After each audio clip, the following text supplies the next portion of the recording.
Thank you all for joining us today. This is the annual budget briefing of the Fiscal Policy Institute for the fiscal year 2027 budget in New York State. I'm Emily Eisner. I am the Chief Economist and Deputy Director of the Fiscal Policy Institute, and I'm joined by my two colleagues, Andrew Perry and Michael Kinnucan, today to talk through the executive budget proposals and FPI's policy proposals for fiscal year 2027. We are also joined by Kieran Finlayson, who is our communications director and has helped a ton with promoting and helping us make these slides. So today we have a really big agenda. We're going to try to get through everything in 45 minutes and leave 15 minutes for questions at the end. If you have questions throughout, feel free to put it in the Q&A box. We'll try to monitor that, but we'll probably mostly answer questions at the end.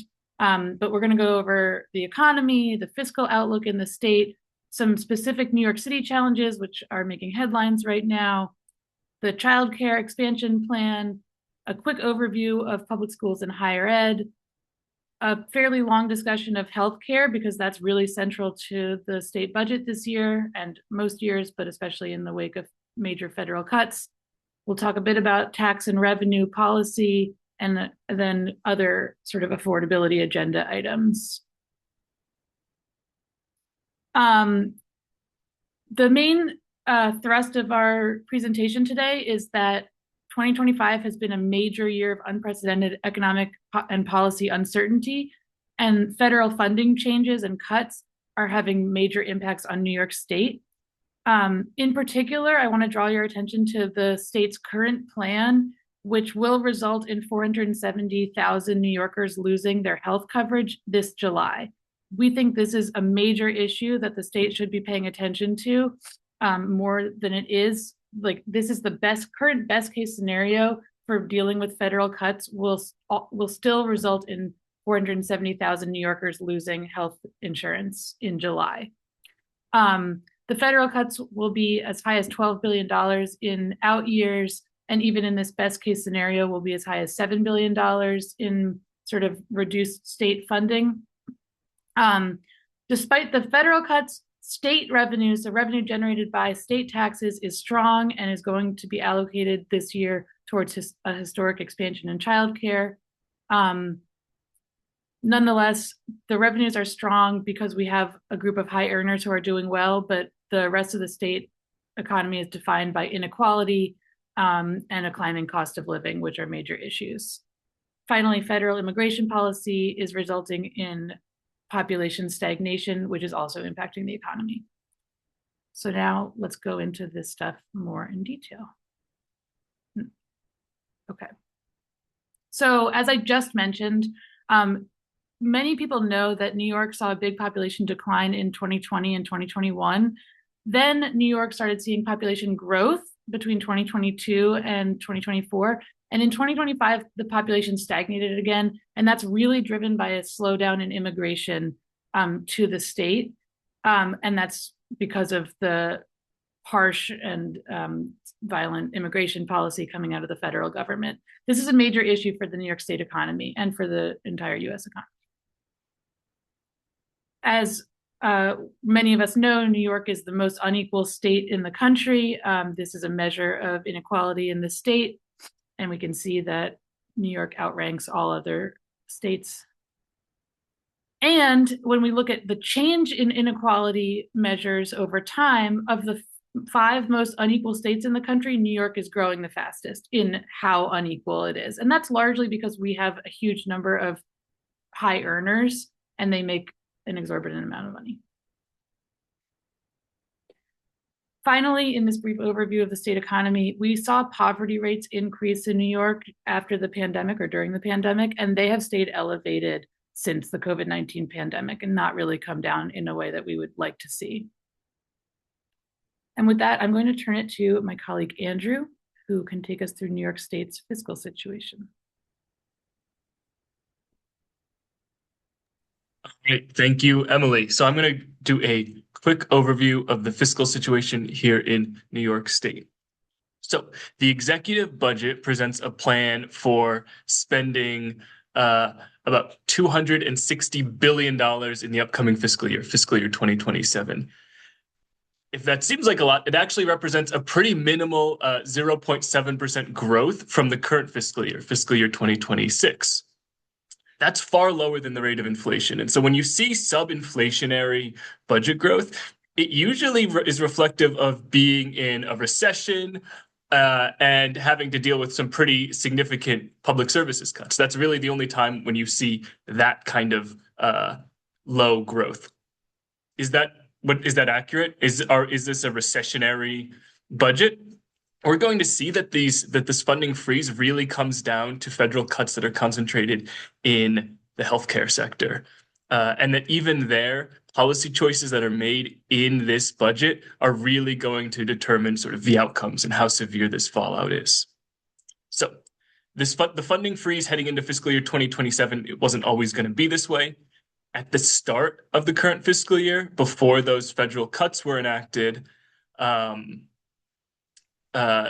the state had planned a more ordinary rate of spending growth. They were planning on a 3.67% spending rate of growth between fiscal years 2026 and 2027. That's a normal, moderate pace. It was only after those federal funding cuts were enacted by the OBBBA that the state had to mark down its total planned spending in fiscal year 2027 by about $4 billion. Now, where did that money go? It really all went into Medicaid and the Essential Plan.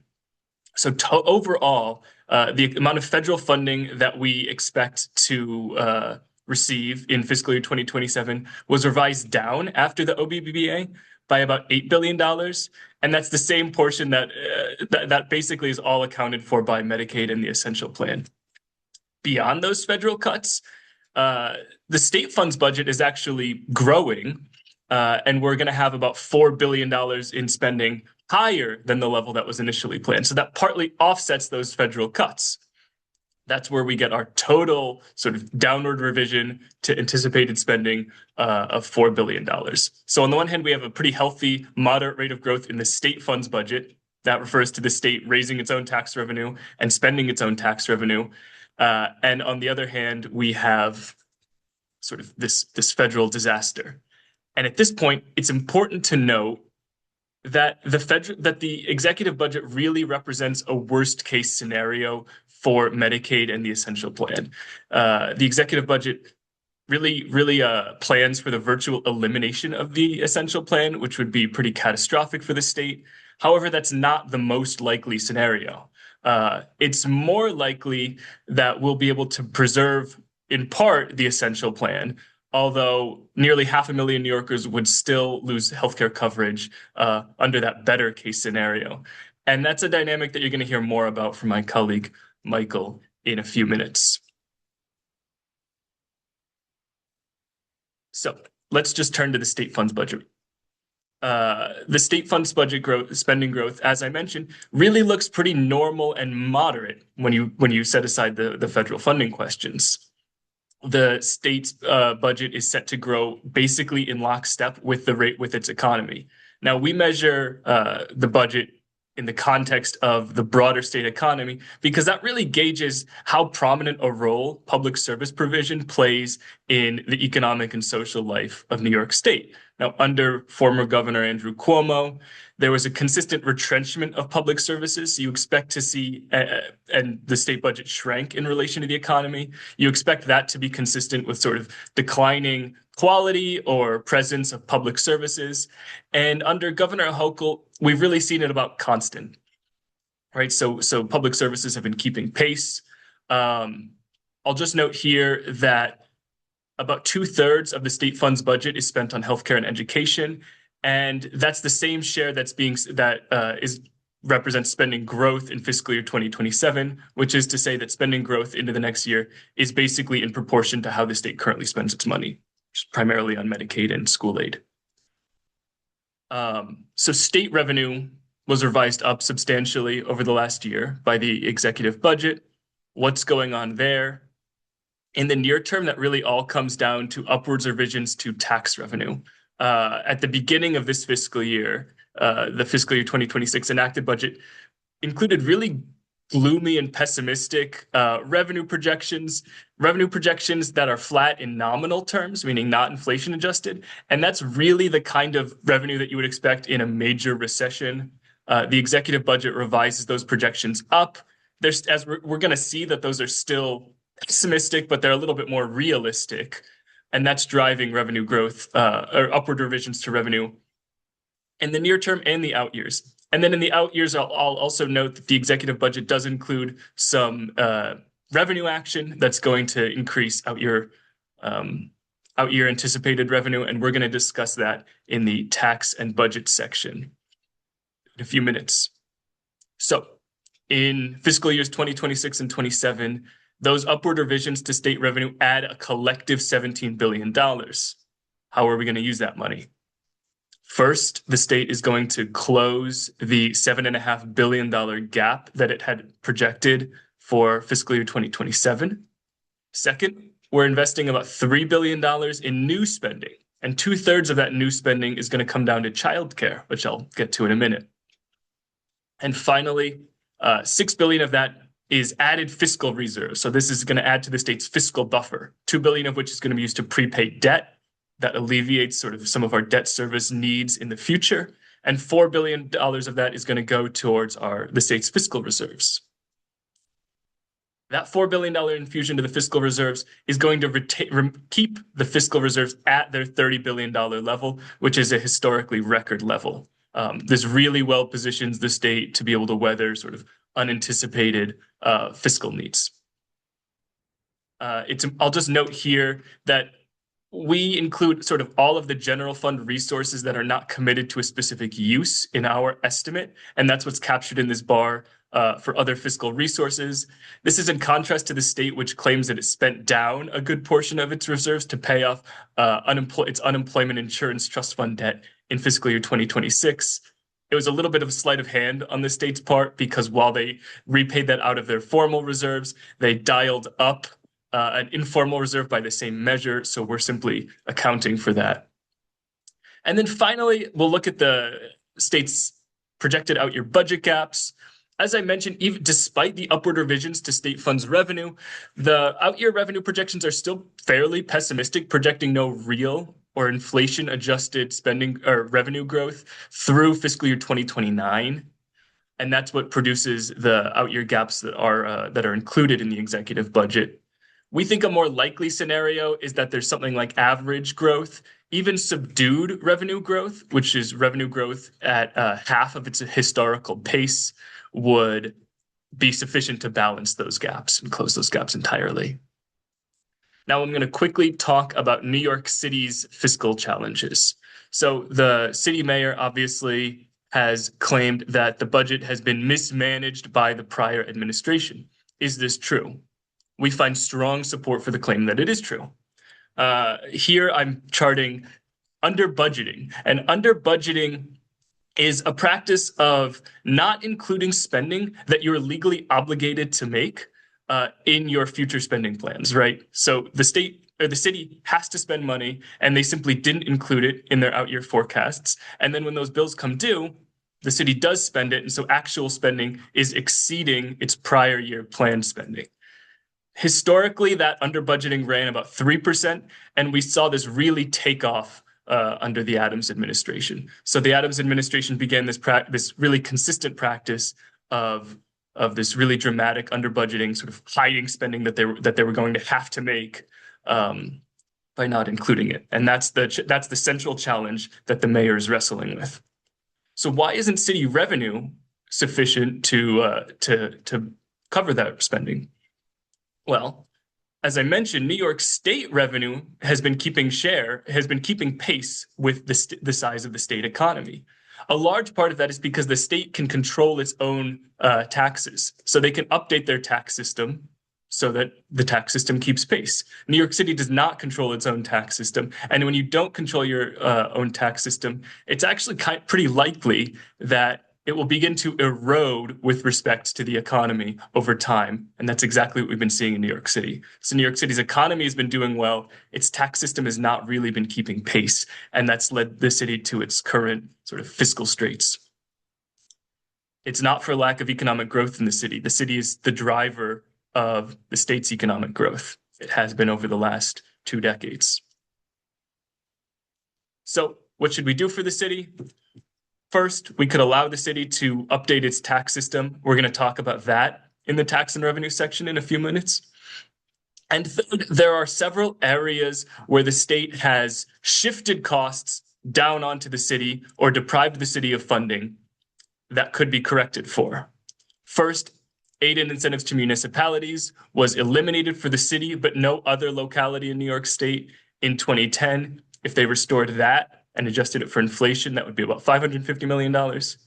Second, and I'm going to talk about this in a moment, the state cut the city's school aid last year. It could restore that by making further revisions to the school aid funding formula. And third, under the Cuomo administration, there was substantial cost shifting from the state to the city for the provision of public assistance. That's cash assistance to low-income families. If we reversed that Cuomo era change, it would raise state aid to the city by $400 million. It's important to note that any of these reversals should be recurring. The cuts were recurring, so the revenue restorations should be recurring. All right, I'm going to talk about childcare now. So obviously the childcare is a major part of the executive budget, which really takes a historical step towards universal childcare. So before we get into the details, I'm going to talk about what universal childcare would look like. And what it would look like is the public provision of care to the 1 million children in New York who are younger than 5.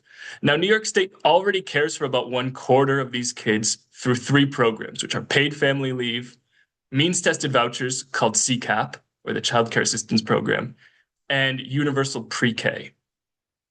And these existing policies really form the building blocks of what a universal system could be. A universal system should include expanded pre-K, a system of childcare, of subsidized daycare that's universally available to children under 3, and it should include UPK statewide for 3 and 4-year-olds. And such a universal system would expand to cover about 350,000 kids in addition to those supported already. It's worth noting that we do include sort of uptake rates that are very high for the older kids in this range and still fairly young for infants, because many parents, even under universal systems, we see globally, people don't all enroll their newborns and very young children into public programs. So what's in the plan proposed by the executive budget? It's a plan that really focuses on 2-year-olds in New York City and 4-year-olds in the rest of the state. It's that the plan may support about 80,000 children in fiscal year 2027, and that level of support could rise to about 110,000 by fiscal year 2030. In fiscal year 2027, it's going to cost about $1.7 billion, and that's going to rise to about $2.8 billion by 2030. And now we're going to go through each of those pieces individually. So for 2-year-olds, they're launching a program that's going to be called Childcare in New York City. It's going to start with $73 million, supporting about 2,000 kids this year. Once that program is fully implemented in 4 years, the program costs are going to be something on the order of $650 million and support something like 30,000 kids. What's important to note is that this funding is not statutory. It's not part of state law the way school aid is. School aid, the state is obligated to provide to districts by a formula. This is not part of state law. It's an annual appropriation, so it would be up for debate whether and how much funding is provided to the city in a given year. And it's also worth noting that it doesn't include a living wage for childcare workers. What's the plan for preschoolers?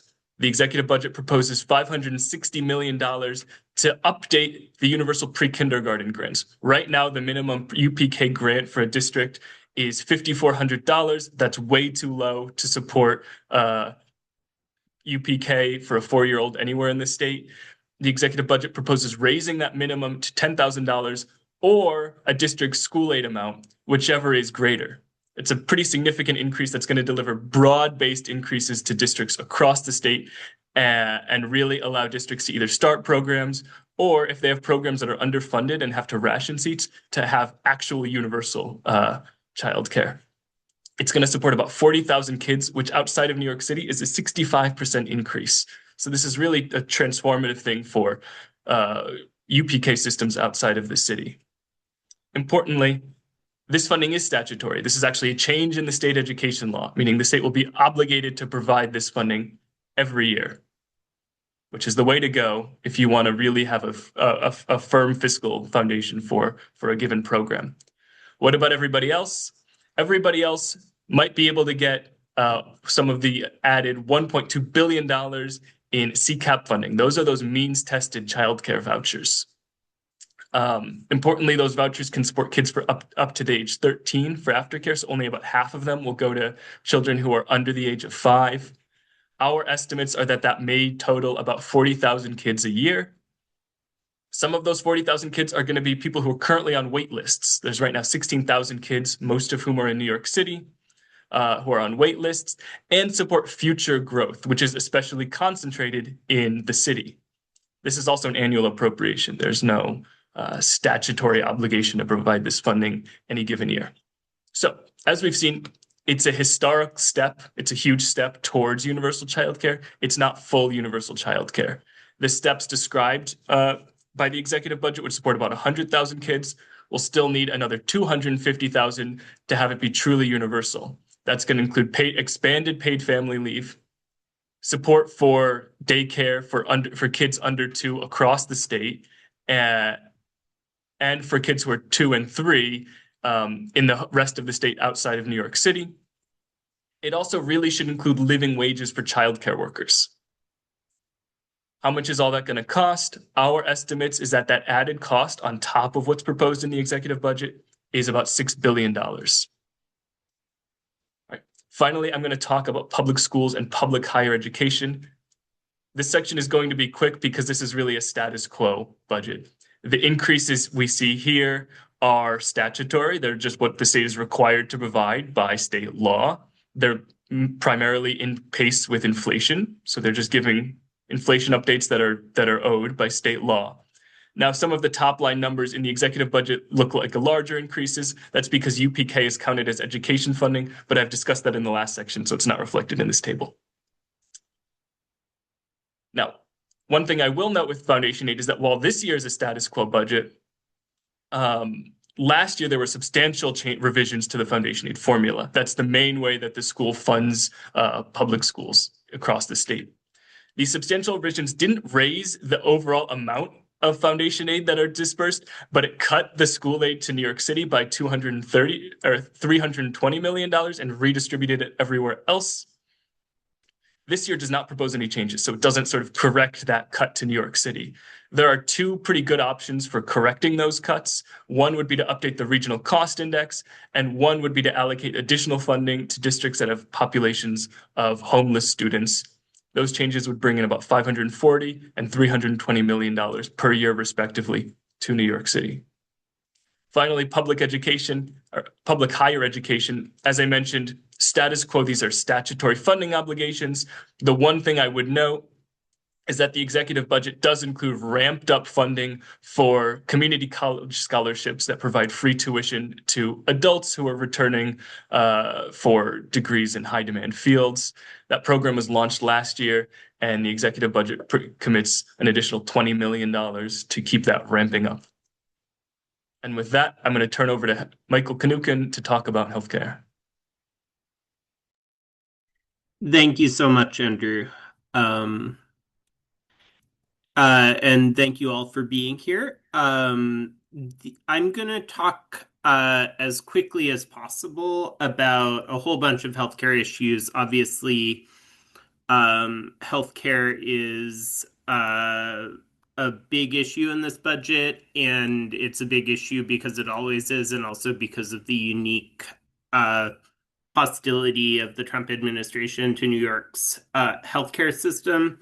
So I'm going to talk about what is on the table in terms of federal cuts, and then I'm going to give some background about where our Medicaid system is sort of internally in the state, and then talk about what we can do to address the federal cuts and how the executive budget sort of stacks up on that issue. So the federal context for this state budget is really, really large and significant healthcare cuts. There are the Essential Plan, which ensures 1.8 million low-income New Yorkers, is set to lose a little more than half of its funding, so $7.5 billion cut. Medicaid work requirements will be imposed at the end of this fiscal year in January 1st, 2027. And we're estimating that coverage losses from that could amount to 800,000. And there are a couple of other cuts to hospital financing, the MCO tax and DPTs looming on the horizon. So, but I want to talk about the Essential Plan because it's sort of the most the most significant short-term cut. So the Essential Plan is funded exclusively with federal money. We're projecting 14.6 billion in federal money in this fiscal year, and HR1, which passed over the summer, the Republican reconciliation bill, essentially halved that funding allocation, specifically by denying lawfully present immigrants their sort of right to federal healthcare funding. And so that really dramatically cuts funding for the program. It doesn't sort of kick people off the program directly, but obviously, we have a program that was previously funded at 14.6 billion. It's now losing half of that funding. Something is going to need to change about the program to make the math work there. And so the governor has proposed a way to handle that that requires federal approval. The governor's sort of preferred direction here would be to lower the Essential Plan eligibility threshold from 250% to 200% of the federal poverty line. This would allow the state to continue coverage for everyone under 200% of the federal poverty line on the Essential Plan. That's about 1.3 million people. But the other 470,000 who are above 200%, below 250% of the federal poverty line would lose coverage really quickly. I'm so sorry. This slide says July 1st, 2027, but that's wrong. July 1st, 2026. So 4 months from now. And so, or 5 months from now. And so that would be, really catastrophic for that group of people. But it would allow the state to continue funding the plan with at no fiscal cost, at least for the next 3 years. Now, Plan B, if we don't get federal approval for Plan A, is dramatically worse. In that scenario, the Essential Plan, the executive budget projects that the Essential Plan would just go away. And the state would move 500,000 low-income, sort of income eligible for Medicaid immigrants onto state-funded Medicaid, but the other 1.3 million Essential Plan enrollees would lose coverage entirely. This would have a $2 billion cost to the state in fiscal 27 and $3 billion continuing every year thereafter. Due to the need to cover that low-income immigrant group. And this, as Andrew sort of pointed to, this Plan B is what's actually projected in the federal budget. We're projecting that we will need to spend $2 billion this year and $3 billion thereafter to cover this population, and that the Essential Plan will go away. So that's really important to keep in mind. If we did get federal approval, which we might get it next week, or we might not know we might be denied and be in litigation. But if we do get that federal approval, then state Medicaid funding will go down by $2 billion as we no longer need to cover that group. Crucially, I want to really just emphasize that this budget, so this budget projects that we lose the essential plan. It projects the work requirements going into effect and us losing coverage there. And so it projects a really, really dramatic decline in healthcare funding. So you can see the sort of Medicaid plus essential plan in the financial plan. Funding is expected to slip by, $7 billion, largely driven by federal cuts in the next 2 years. And so the executive budget does not sort of project backfilling or protecting New Yorkers from those cuts. And the stakes of that are really high. So this is a graph of the percentage of New Yorkers who have health insurance in New York, and you can see after the implementation of the ACA, we did a great job of covering people. Coverage went up from the high 80s to almost 96%. If the federal budget, if the state budget follows the executive, we would expect most of those gains to be reversed. We would expect 1 million New Yorkers to lose health insurance over the next 2 years through essential plan cuts and work requirements. So those are the stakes in this budget. Now I'm going to just talk a little bit about Medicaid, what the trends look like in Medicaid. And they're moderate to a striking degree. So we've seen mainstream managed care enrollment, which is sort of the large low-income health insurance program within New York State Medicaid. Enrollment, you can see it spiked a lot during the pandemic, and it has now come down all the way to under 4.5 million, which is where it was before the pandemic. So we've seen Medicaid enrollment really fall dramatically over the past 2 years, and now it's sort of back to baseline. Even more fiscally significant is a really dramatic a slowdown in the sort of most expensive part of New York State Medicaid, which is managed long-term care. So managed long-term care provides home care for New Yorkers who are older or have a disability. And on a per user basis, it's quite expensive. It costs about $50,000 per year per user.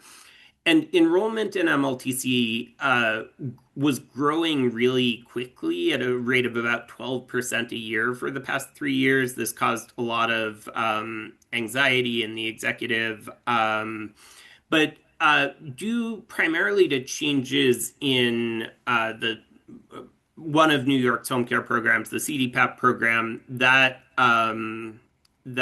trend has totally changed, and MLTC enrollment is flat or declining this year. This graph shows sort of monthly annualized growth in MLTC enrollment, and it marks 2 moments of change in the CDPAP program. You can see at the beginning of 2025, we begin the CDPAP transition. And right there, immediately, enrollment growth craters from, nearly 15% a year to practically zero. And then we have a further change with the 380L rule, which sort of restricted access to home care. That has a less pronounced impact, but you can see maybe even more enrollment decline. And so just to emphasize, this is a really, really significant fiscal impact on the state because MLTC is so expensive per user. So what we're looking at here is the actual enrollment, and then if the enrollment sort of continued at the pace it was at in 2024. You can see the actual enrollment is flat, barely increasing. The projected enrollment at that previous growth rate would have been dramatic. We would have, by mid-fiscal year 27, have expected enrollment in this program to be 90,000 higher. And that alone would have generated $4.7 billion in all funds extra spending. So changing the growth rate from what it was projected to be to the current flatness has really stalled out Medicaid spending growth in the state. Um, so why did this happen? You know, so the state at the beginning of 2025 changed its system for administering CDPAP, which is the state's largest home care program, moving from several hundred fiscal intermediaries administering that program to one single statewide. The transition was incredibly rocky. Workers didn't get paid. People fell off the program to some degree. Um, but the new system is now in place, and the single FI is not doing the degree of advertising and enrollment support that was previously happening in the program. And so it's it's likely that that's the main driver. I think for many home care advocates and for me, I think that there's a real concern that people are not getting awareness of and support to enroll in the program, and that's bad. I think from the Department of Budget perspective, it's good that fewer people are enrolling in the program. Um, but that's what's driving the savings. There's been sort of a dispute about where savings are coming from. The governor is citing 1.2 billion in CDPAP savings. I want to be clear. The reason we're spending less is that many fewer people are getting home care. It's not really a matter of for instance, identifying fraud in the program, of administrative savings. Primarily, it's enrollment. So there's a question about how sustainable the savings is, which I'll get into in my budget briefing because or in the budget book because I think it's going to take too long here. But I wanted to move on to the other major sort of driver of Medicaid spending, which is safety net hospital spending. This graph is just sort of the black line is the number of financially distressed hospitals in New York. We can see it's been flat around 75, which is about a third of the hospitals in the state for the last several years. And the colorful bar chart is the amount of fiscal support the state is spending. It looks on the graph like it's going down, but in fact, it's likely to stay about flat in this budget at around $3.5 billion a year. I would just say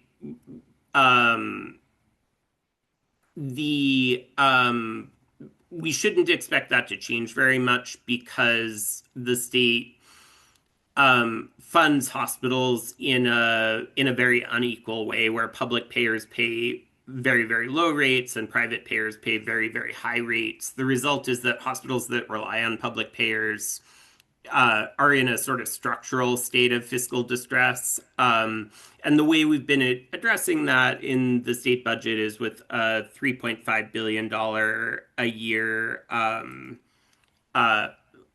Sorry, I'm realizing I'm way over time. So that's structural. Um, the result of that is that Medicaid spending has moderated, and the state the executive budget proposes to sort of invest most of the savings there into provider rates. So the executive budget was very generous to hospitals and nursing homes and explicitly took some of the savings from managed long-term care enrollment decline and moved it into provider rates. That what the executive budget fails to do is address enrollment decline, which is very unfortunate. And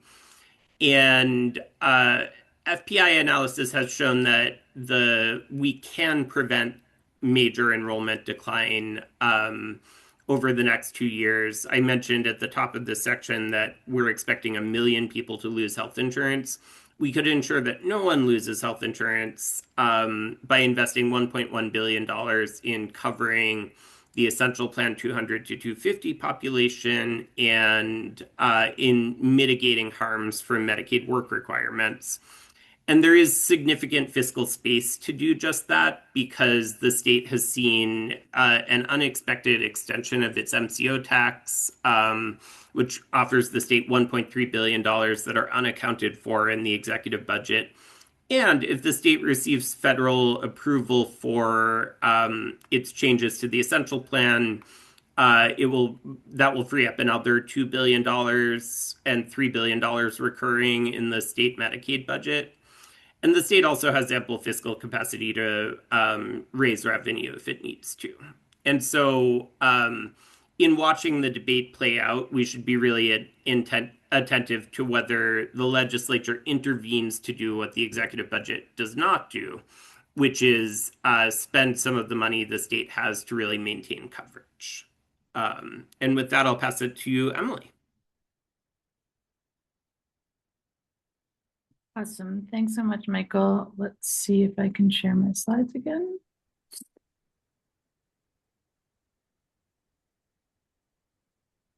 Okay, hopefully you all can see my slides now. So now we're going to move into talking about the tax and revenue provisions in the budget and FPI's recommendations for tax and revenue provisions. In the executive budget, there are three main proposals. The first is to decouple New York's corporate tax from the corporate tax breaks that were included in the OBBBA. So that is going to result, assuming it gets passed, in $3.5 billion of added revenue to the state over the next 4 years. The governor also included a no tax on tips proposal. It allows people who earn income through tips to deduct $25,000 from their tax liability if that income is earned in tips. FPI does not support this proposal. It incentivizes that people get paid in tips, which is not what we want, and also erodes the tax base. Finally, the executive proposal extends the corporate tax rate that had been increased in, I believe, 2021 or 2022. And so it keeps the corporate tax rate at 7.25% through 2029. FPI supports making this a permanent increase.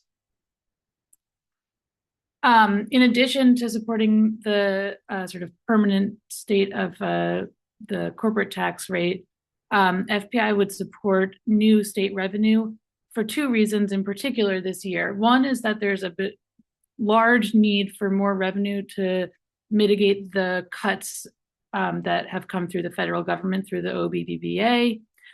The other is that the childcare policy, as Andrew discussed, is not complete and not universal full childcare for all New York residents, and it will take another $6 billion to achieve that goal. So there's over $10 billion in revenue need in the state. The city also has revenue needs, as has been reported widely. There's about a $5.5 billion budget gap in the city currently, and that does not include the additional $5 to $10 billion needed for the Mamdani Affordability agenda, which includes housing construction and transit. FPI's policy proposals are a 1 percentage point increase in we support an increase in top earner tax rates. For every 1 percentage point that we increase their tax rate, the state accrues an additional approximately $3 billion in new revenue. We also support increasing the New York State corporate tax rate.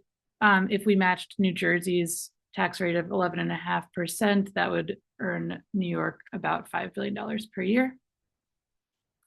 In the city, FPI supports the Mamdani proposal to increase the tax rate on those earning over $1 million a year by 2 percentage points, which would raise about $3 billion per year, and a proposal to increase the tax rate on corporations and businesses that could earn an additional $2.5 billion per year. We will have a more extensive discussion of revenue policy and taxes in the budget book, which someone asked. We will release the full budget book next week before our Albany briefing, which will be next Thursday.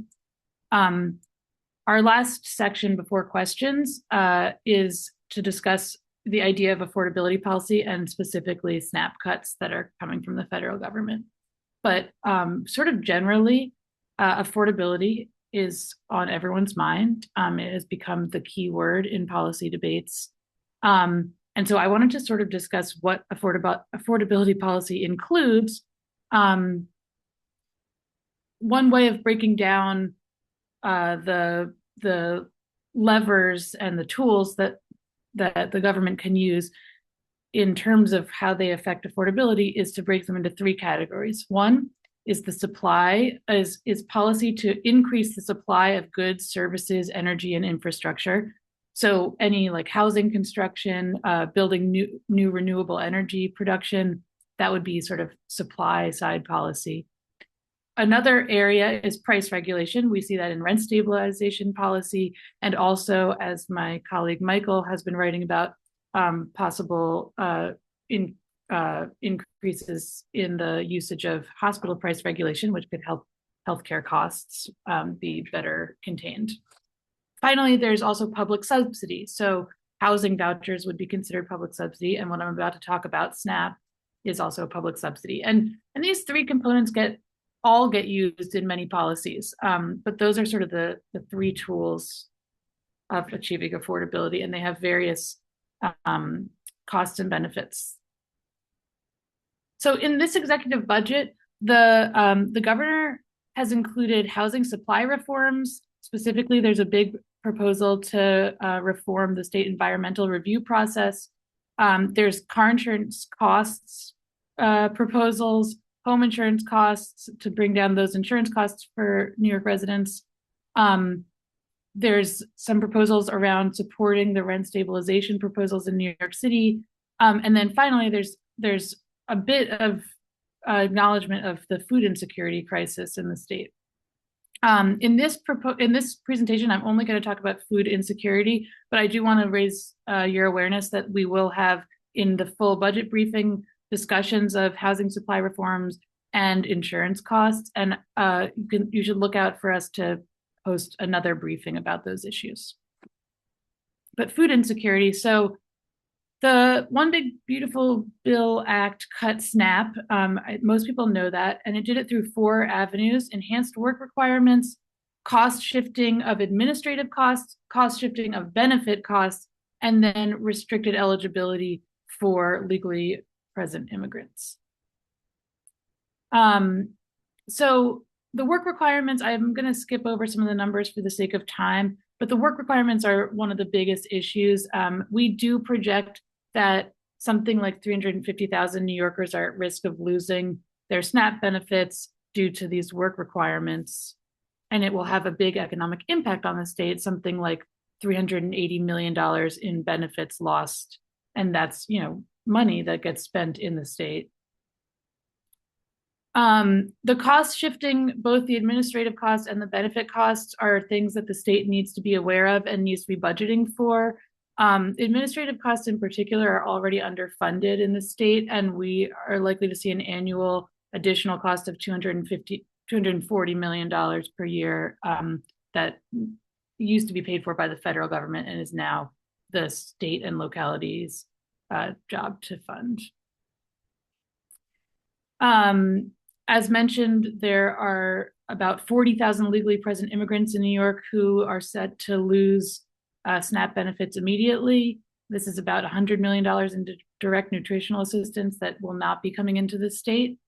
FPI supports policies that expand state-funded nutrition assistance to those groups. So what was included in the executive proposal? The executive proposal included only $131 million for 3 different food and nutrition programs that the state runs. These are basically funding for food banks, which is great. But as you'll see on the next slide, $130 million is nowhere near what the sort of cut has been to New York. The governor also proposed upgrading the state's EBT cards to improve the chip technology that people have on their EBT cards, and that will help prevent theft in SNAP benefits, which is a great policy proposal. And then there's an additional $70 million in the budget to address the SNAP administration concern that I raised. FPI has a bit of a bolder set of recommendations that includes $120 million this year in added administrative costs and $240 million in out years for supporting administrative costs to localities that administer the SNAP benefits. We also support expanding a state-sponsored nutrition assistance program that would keep the 40,000 legally present immigrants who have already lost SNAP eligibility receiving benefits, and also support the folks that might lose benefits under the more restrictive work requirements. Okay, it's been almost an hour. We are finally at questions and answers. I said in the chat, we'll stick around for 15 minutes to do questions and answers. I'll moderate, and I will take a look at the Q&A now to get that going. Right just before I go right into that, as you can see on this slide, this is a QR code and the information for our Albany briefing, which is next Thursday at 8:30 a.m. We would love to see your faces. We'll be in person and can chat with you then. So I'm going to stop sharing these slides and go into Q&A. So, Michael, I believe there was a question about whether MLTCs save money relative to home care, and there was another question about the home care transition. Do you want to take that set of questions? Yeah, there are a lot of great questions here. So Mark Schaefer asks whether managed long-term care or whether offering home care saves money on net relative to, because it helps prevent people from ending up in nursing homes. I think there are individual cases where that is absolutely true. Nursing home care is extremely, extremely expensive in New York State, and so if you can sort of avoid a nursing home admission by spending $40,000 or $50,000 a year on home care, from a state fiscal perspective, that's not just great for the patient and their safety and dignity, but it's also great for the state fiscally. I will say that on net, there, at least in current New York conditions, there has not been, there is not a sort of direct link between the CDPAP transition and increases in nursing home admissions. I think a lot of people will struggle on their own or with the unpaid care of relatives rather than enter a nursing home.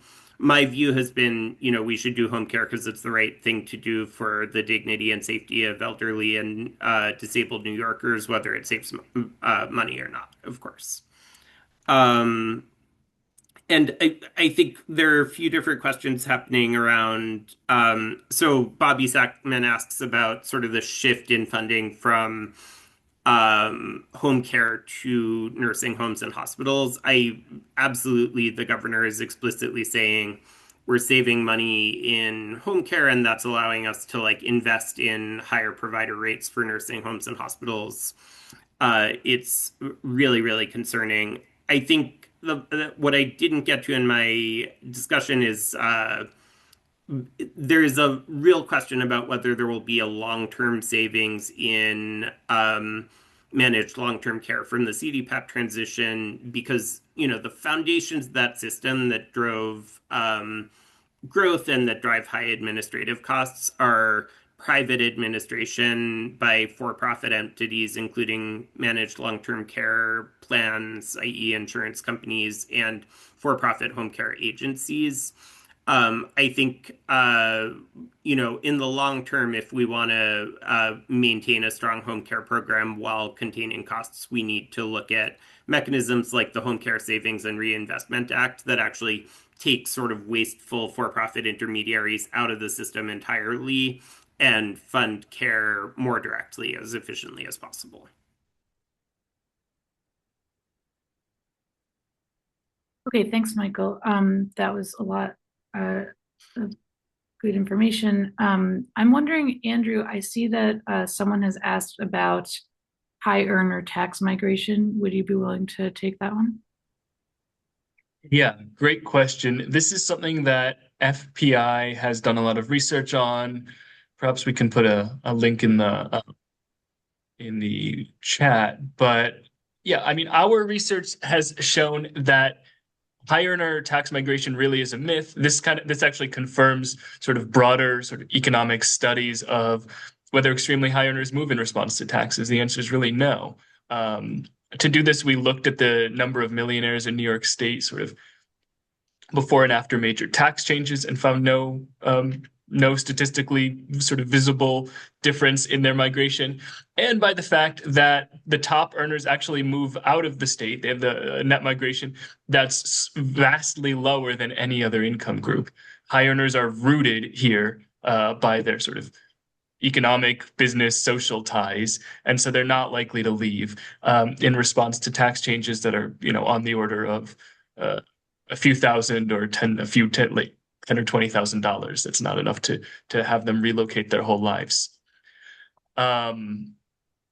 So yeah, great question. It's something that we've done work on and that we'll continue to work on because obviously it is sort of the main talking point against raising taxes, even though the other side doesn't have much evidence to go on.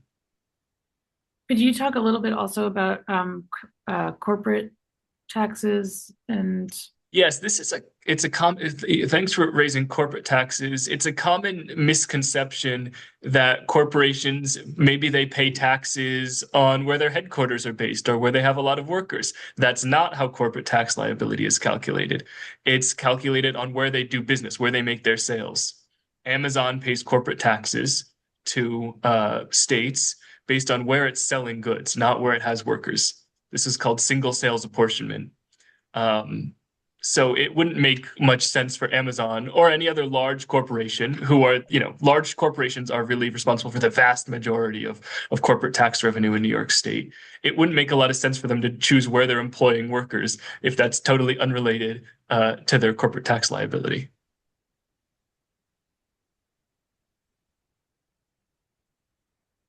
thanks. Michael, would you like to respond to the New York Health Act question? Yeah. We've gotten a couple of questions about the New York Health Act, which is a bill that would implement single-payer healthcare in New York State. There's really broad consensus among experts that single-payer would save a huge amount of money relative to the status quo, and New York could realize those savings. We're very supportive. I think in the short term, it's really important to protect the healthcare, the social insurance that we have through mitigating Medicaid work requirements and essential plan cuts. But I do think that there's a lot to be said for New York policymakers, outside of this moment of budgetary crisis over the next year, really stepping back and thinking hard about where do we want to see the healthcare system going in the long term. And I see Mark Schaefer also asks, have we estimated the health outcomes or the social costs of reducing health coverage? I'm going to drop a link to an article I published a month ago at FPI about OBBBA cover, HR1 coverage losses. I think it's important to keep in mind that when people lose health insurance, they still are part of the healthcare system. They still show up to hospital emergency rooms. They still have chronic conditions. It's just that we have no efficient and sensible way of actually funding their care. And so, the costs aren't limited to the people impacted. They're going to be felt by the whole healthcare system that we all depend on.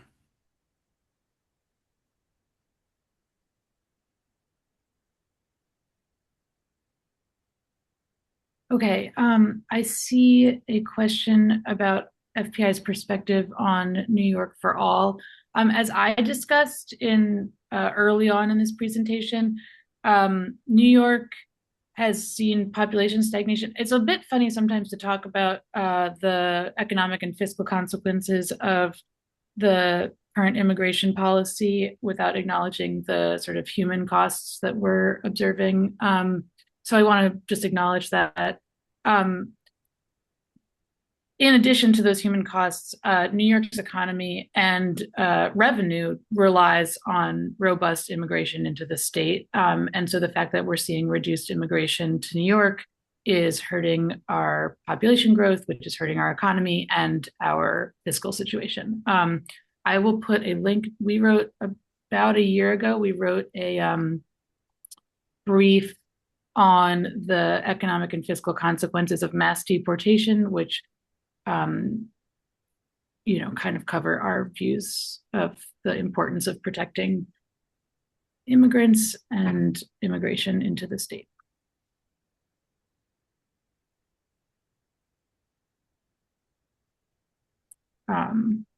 Sorry, let me go back to this.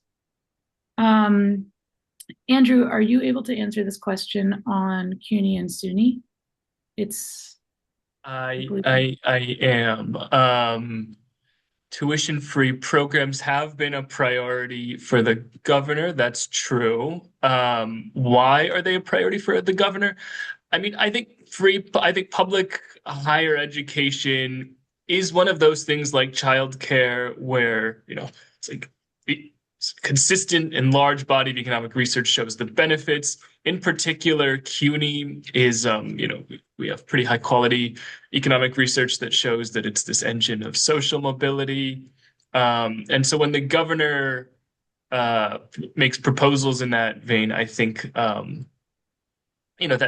does seem to be the rhetoric that she tends to use, and I think it makes a lot of sense as a funding priority is increasing access to our very strong and successful system of public higher education.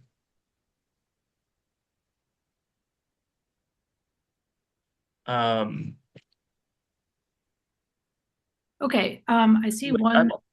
Sorry, Go ahead. I just see there's only one current outstanding question, and it's actually going back to the question of high earner out migration. Do you want to take that, Andrew?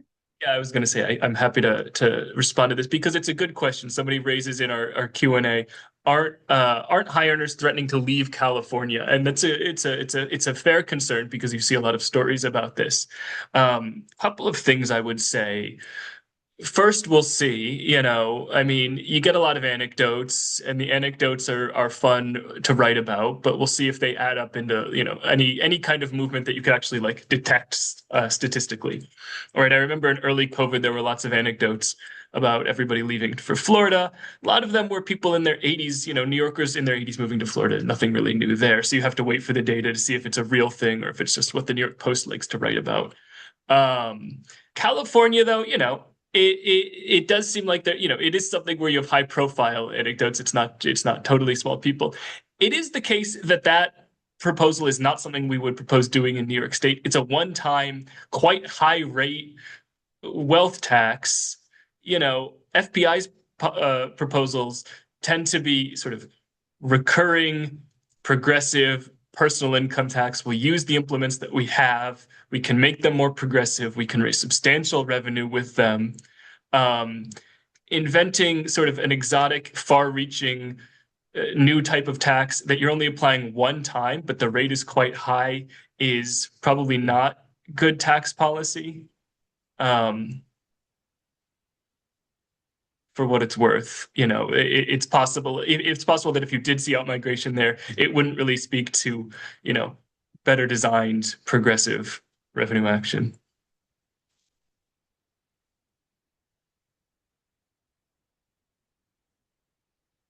Michael, there's a question about the ADL changes just that you discussed. Hi, Trina. Trina knows more about the 3 ADL rule than I do, so I assume she's wondering about how many people might have lost coverage because of it.